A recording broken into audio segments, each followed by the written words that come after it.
let's unbox this package.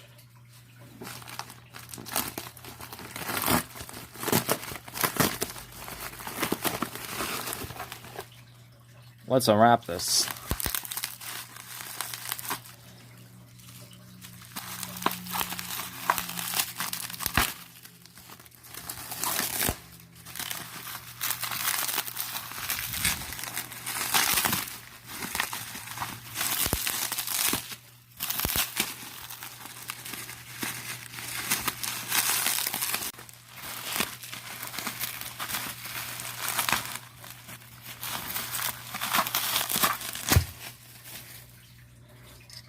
It's a Faraday 5940 behind a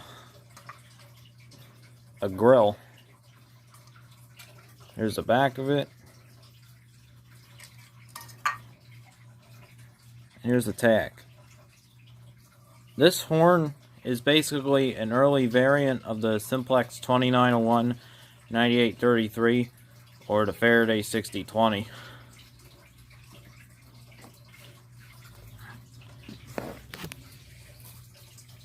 Anyways, I hope you enjoyed the video.